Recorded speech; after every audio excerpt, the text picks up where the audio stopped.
बच्चों, आप सब जानते हैं कि आज हम जिस युग में रहते हैं वो एक यांत्रिक युग है, मशीनी युग है। और मनुष्य जो है बौद्धिक रूप से तो विकसित होता जा रहा है, अधिक से अधिक बौद्धिक होता जा रहा है, लेकिन उसकी भावनाएं कहीं ना कहीं पहले की तुलना में कुछ कम पड़ती नज़र आती हैं। व्यक्ति भावुक कम है और बौद्धिक अधिक है। यानी यांत्रिकता का दबाव कुछ इस तरह से है कि कविताओं के अस्तित्व को लेकर प्रश्न चिन्ह उठना शुरू हो गया है। कुछ लोग यह समझते हैं कि अब कविताएं नहीं लिखी जाएंगी, नहीं पढ़ी जाएंगी, कविता लिखना पढ़ना समाप्त हो जाएगा, जबकि साहित्य का जो पहला रूप है वो कविता ही रही है। रामायण, महाभारत, पूरा वेद काव्यात्मक रूप में ही लिखा गया है। तो कविता का अस्तित्व, इसको लेकर जो प्रश्न चिन्ह खड़ा किया जाता है, उसी को आधार बनाकर यह कविता लिखी गई है। और कवि यह बताना चाहते हैं कि कविता का अस्तित्व समाप्त नहीं होगा।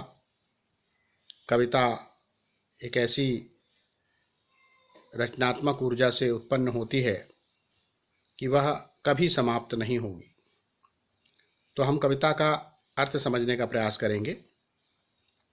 कविता एक उड़ान है चिड़िया के बहाने।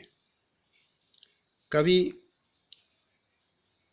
जब कविता लिखता है तो कई बार उसमें कुछ उपकरणों का उपयोग करता है। जैसे वह चिड़िया का वर्णन करता है तो चिड़िया उसके लिए केवल एक बहाना है। उस चिड़िया के बहाने वो अपने मन की उड़ान को, अपने मन की स्वतंत्रता को, अपनी भावना को व्यक्त करता है।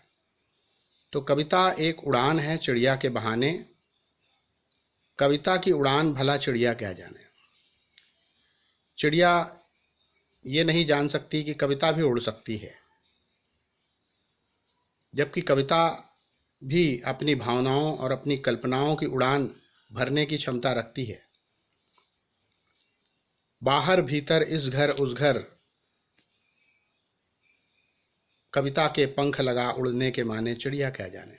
जिस प्रकार से चिड़िया घर के बाहर और भीतर दोनों जगह उड़ सकती है, एक जगह से दूसरे जगह उड़ सकती है, उसी प्रकार से कविता भी अपनी कल्पना के पंख लगाकर एक स्थान से दूसरे स्थान पर उड़कर जा सकती है। इसीलिए कविताएं जब लिखी जाती हैं तो अनेक पाठकों तक पहुंचती है, अनेक पाठकों के घर तक पहुंचती है। उनकी कल्पनाएं, उनकी भावनाएं कविता के माध्यम से घर घर तक पहुंच जाती है। कबीर तुलसी ने जो कविताएं 500 साल पहले लिखी थी, आज भी वो कविताएं पढ़ी जाती हैं, घर घर में वो कविताएं पहुंच चुकी हैं। ये इस बात का सबूत है कि कविता की जो उड़ान है वो चिड़ियों की तुलना में असीम है। चिड़ियों की उड़ान की तो एक सीमा है, क्योंकि वो एक निश्चित ऊंचाई तक उड़ सकती हैं, लेकिन कविता की जो उड़ान है वह असीम है। उसकी संभावनाओं का कोई अंत नहीं,